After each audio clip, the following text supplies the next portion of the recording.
Walker Parks, y'all fire away with questions whenever you're ready. Walker, I know we were talking to you about this in fall camp, the two surgeries that you had. Yeah. The one that would kind of end your career and one that would let you keep going. Yeah. I guess could you explain a little more specifically what the differences were between those? Yeah, so the one that would have ended my career was the fusion. So I'm just going to be honest, like the issue that I have right now is I have bad arthritis in my subtalar joint. So that's kind of like an ongoing battle that's not something that heals.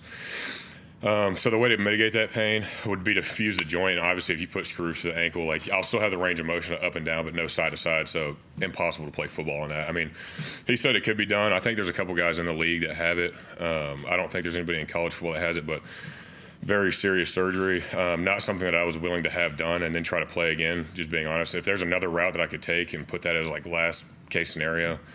So that was that. The one that I had, it was actually a surprise a little bit because I had bones on the back of my heel that was kind of digging in my heel that I felt, and I thought that was the main issue because I had no idea that I had arthritis going into it. Like I didn't know what it was. So I had a bone on the back, bones on the side. Then honestly, I thought it was an issue with the first surgery that I had. And nothing against our medical. I just thought like I didn't heal right or something, or I rolled it again like that summer, so I thought I messed it up, and it was kind of the same thing. So I went and got a CT scan, and it showed like I have arthritis in the joint. And then actually when they cut my ankle open to have the surgery, they removed the bone spurs. I had an injection of stem cells too to help with the arthritis, help mitigate that. And then they kept looking at, I don't know the actual medical term, it's something beyond my comprehension, but I had a bone bridge. My bones grew together in my ankle, so they cut the other side of my ankle, cleared that out. So I pretty much had a bunch of bone debris, and now I'm left with arthritis. It's really not that bad. It's been a lot better than I expected. I've almost like, this probably isn't going to make sense, but I've almost worked the arthritis out in a way. Like the more I go, the more I run, the better it gets. And it got to a point where after the surgery, and because the doctor who did it came in and he was like, probably not going to work, but, willing to give it a shot. And he was like, you'll know in January. So January comes around, I still can't really walk on my own. Every time I would get up, especially in the mornings, I don't know why, but laying down made it way worse. Stand up in the mornings, it literally felt like I had a broken ankle. And I was like, all right, so even more discouraging. I was looking more toward the fusion, really upset about that, but just kept going, kept praying about it, and kept working. Like I said, we have an incredible medical staff here, training staff, that helped me get through that, and it's held up. I mean, I've played 2 games. I've had no issues with it. It gets sore, but the only thing it takes now is more rehab after, which I was doing already anyway. So that was kind of the difference between the two. So it was either the end, which was the fusion, or the one that I had. And it was kind of like a coin toss. He said it was 50-50, but it worked. So I'll take those odds every time. So you said you're thinking you might have to go towards fusion in January. So it was kind of like, let's try this first, and then you might have to still get another surgery after that. Yeah, so that was the big risk. That was the only thing, like going into it, it probably took me like 3 weeks, and talking with my dad, talking to every ankle and foot doctor in the country, and trying to figure it out. And I was thinking, I've been playing for so long, and I really I love the game so much. I love playing football so much. I was like, why have the final surgery as the first one? If that's like for sure going to end it and I'm going to hang it up, I would rather risk that.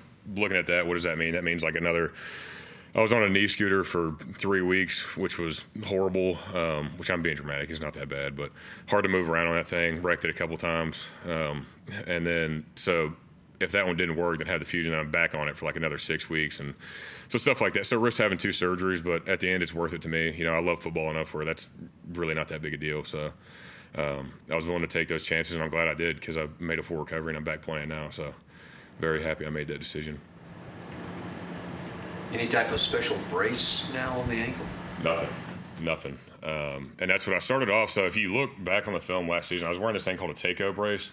And that's what they put on. Like normally when you roll your ankle and you tear like a ligament on the side of it, you put that on because it stops it from moving side to side, kind of like the fusion, but obviously you take the brace off. So I wore that going into fall camp, and I didn't really feel like I needed it, honestly. Like I had the surgery. I've made a full recovery. I've strengthened my ankle. And so going in, I'll still tape underneath. I always tape no matter what, even before the injury. So I'll do tape underneath my sock, put the cleat on, then I'll just spat over the cleat just for an extra layer of protection. But no brace, no nothing. And that's what, seriously, again, all glory to God. Because, last season when I was playing, I had the Takeo. I would tape my ankle, then put the cleat on, then put the Takeo, then tape over the Takeo so that couldn't move at all. And, it was really like a peg leg. I couldn't move my ankle at all. And, it would show up, when I would try to do, outside zone or pull it or anything, I had very little mobility in my ankle. So I'm back just wearing spat now. It feels good, but no brace on it. When do you get to the point where you actually trust the ankle that like this thing isn't gonna break? I think I'm there. I think it really took the first couple games because that's what. There's no real test like playing football. So it got through the summer. I could do the conditioning. I would run and it would feel good. And I'd be like, all right, well, this is good progression. But obviously running is a lot different than blocking a defensive tackle or getting out in space and playing a full game and the endurance of a game. So played the first 2 games. And like I said, nothing at all. Like I'm fine. I'm perfectly fine, which I'm extremely excited about and extremely happy about because that was the ultimate test. Like going into the first game. And I made it through fall camp too. Like I didn't really modify anything, and obviously I've been playing 5 years, playing offensive line for 5 years. So they'll pull me out of drills here and there, but it's not necessarily because my ankle. It's just because I've taken a lot of reps, taken a lot of snaps. And that's so it held up the first 2 games. It felt great, and that was the ultimate test for me. Because going into it, I was a little concerned and a little anxious, I'd say. Because when you get to that point, you're like, I've had all these issues. Now it's like this is in front of everybody. This is real speed football. So got to really put it to the test here. But it's held up good. So no issues so far. Walker, what about body weight? Because my guess is that you lost mass. Yeah. So and then building that back up. I mean, just looking at you. There's been a body composition change. Definitely. So what happened? Did you work most on your upper body while all this was going on, or what? Yeah, a little bit of everything. So that's to have the surgery. So initially when I went to the doctor and he told me that I have arthritis, he was like, we need to fuse this, and we didn't know that there was another option that we could do. So I was thinking in my head, I was like, if there's a chance to play with the fusion, I was like, what's the quickest way to? Because that's like 6 to 12 month recovery, and I was like, if I have it now, I was like, do I miss next season too, and then try to come back and like what would technically be the 6th year of me being in the program? So I was like, to cut down that, I was like 300 pounds at the time. No, I was like 295 at the time, and I was like, all right. So I talked to him. I was like, is the extra weight hold off the recovery? And he was like, yeah. I was like, if I lose the weight, will it shorten the time? And he was like, yeah. So I dropped down. I got all the way down to like 260 for the surgery that I thought I was going to have. So immediately when I found out, I just started cutting weight. I was hopping on the bike, the underwater treadmill, getting in the sauna, eating salads for lunch, and I cut the weight pretty fast. Got to 260. Had the surgery, and then I've slowly built it back up over the years. So I'm 295 again, just a lot less fat. Worked on the upper body a ton. I mean, that's all I could do on the knee scooter and everything. So, but I mean, it honestly helped me because I feel a lot better. I'm 295, but I don't feel like the 295 I felt like playing before. And I've always been like I know that sounds like not light, but a lighter guy playing offensive line. I've always been 305 to 295. That's like my real window of playing. When you weigh in at fall camp and everything, that's always like added weight that you're going to lose just because of how hot it is, and like you're not really in football shape yet. So I'm the same weight. I'm standing here today. I weighed in at 295 this morning.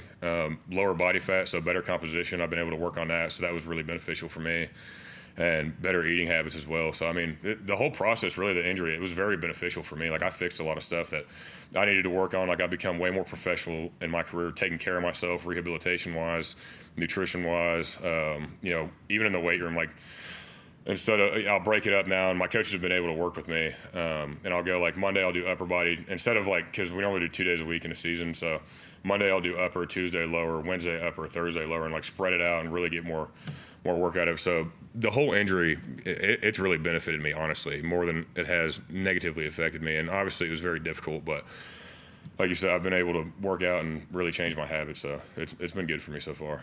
To be a guy like you in the position you were, when you look at the facilities you guys have here and thinking of like the 100 yards of wellness and that sort of stuff, how much time do you spend in there, and how vital has that space been for you during that injury stretch and especially since it? Yeah, it's been incredible, and I'm in there constantly. I mean, every single day, and that's what another good thing is. I've been here a long time. I graduated. I'm working on my master's program now, so I don't have any in-person classes. All my classes are online, so I'll wake up, work out, get my schoolwork done for the day, and then it's by the time I'm done, it's 9 in the morning, and we don't have anything until 2 o'clock in the afternoon. So I'm pretty much in there the whole time. And that's what I love about the 100 yards of wellness is you can bounce back and forth, and I'll go to the training room and I'll get treatment and strengthening stuff, and then I'll go get like feel good stuff in the 100 yards of wellness down in the castle. So I mean, I'm in there constantly every single day, and there's so much stuff you can, I mean, for everything too, because it's not only rehabilitating my ankle and making sure that it feels good and everything's taken care of, but I mean, playing offensive line and playing for 5 years, you're going to get stuff dinged up. So it's nice to constantly like pop in there and get some feel good stuff and get ready for the next week. What's feel good stuff?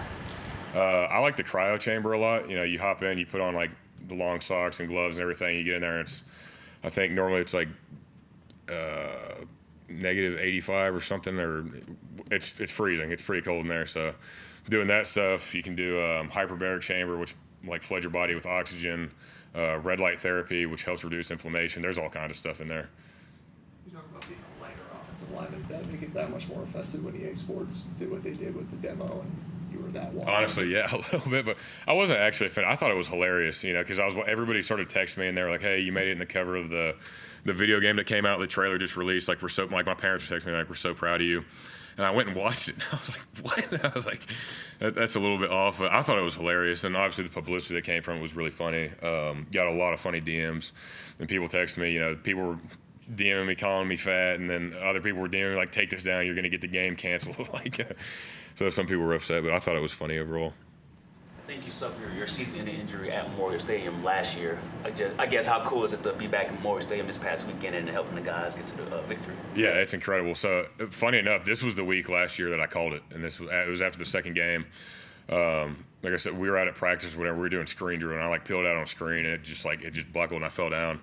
And that's when I went and got them to look at it, and I was like, yeah, because it's not. I realized it wasn't one of those things that like, oh, it hurts. Like you can just play through this and get rehab. I was like, no, something's like actually wrong. So it was this week last year that I called it, and that's what talking to him and them saying that I wouldn't play football again, and then being back here a year later, it's incredible, and that's what just feel extremely blessed and extremely grateful because that's what I talked to my dad about. Last season we played Charleston Southern. And then I was trying to come to terms with it after they told me. I was talking to him. I was like, well, I had a great career. I got to do more than most. Like, I made it to college, got to play for my dream school because the dream was always to play for Clemson. I got to play as a freshman, got to start as a sophomore, start as a junior. I made it to the playoffs, didn't win the national championship like I wanted. But I had a good career. I started coming to terms with it. And I started, like, really thinking about it. And I was like, there's no way that was, like, my last game. I was like, no way, And if it was, I'm glad it was in Death Valley in Memorial Stadium. But started talking to him, I was like, there's no way that was it. It was like a surreal feeling. And then we started finding alternative ways. And he told him, I owe a lot of it to my dad. My dad's the one who talked to a bunch of doctors and found the alternative surgery. And he called me and he was like, there's another route. Like, I know you don't want to think about this right now because obviously, like, I was a mess from it all. And he was like, it's going to risk you having another surgery and this one not working. But he was like, there's a chance it could work. And we talked about it. And that's what ultimately led to this decision. I was like, if there's a chance it works and I could play again like I did last weekend in the stadium again. And I was like, it's worth it every single time. So incredible feeling to like run down the hill again and be back. That's what every time like we would score, I would just go stand in the end zone, like look at the student section. I was like, I missed that feeling a ton. That was special. Talk about crashing out on the scooter a couple times. You got scared. How does that even happen? Those things are a lot harder to drive than you think. They got like the two wheels on the front are wide and the two on the back are really narrow. So there'd be times where, because I would drive it out to my truck and then open up the back door of my truck and try to pick it up and like put it in with the seats up, and then I would try to like hobble around, like jump in the driver's seat. So there was a couple of times like I remember going out in the parking lot. I think it was at like Publix or something because I needed to get something. And I picked it up and put it in, and then I was getting the groceries like out of the basket, and I tipped over and I fell down. And this like elderly couple was behind me, and they were looking at me, and they started laughing. And they're like, "Are you all right?" And I was like, "Yeah, I'm good." So I just laid there for a second, defeated, and then I got back up and put the scooter in the truck and got on with my day. But it was funny, honestly. I spilled in the training room too. I was in there talking, and it was packed too. Like dudes were getting taped for practice, and I took a corner and fell, and everyone's laughing at me. So it was tough. But those things are a lot easier to wreck than you think. You talked about the realization that your career potentially was going to be over last season. Does having that experience on Saturday night with the home crowd and everything that happened just a full circle moment for you? Yeah, definitely. It was really hard not to get emotional, honestly, because that's what like my journey coming to play here. Like there was just so much that went into it, and like looking at everything that led up to it, like going through high school. Like I used to watch the games with my friends, and I was like, I always want to play there and like be a part of that. And then like seeing that it was almost done.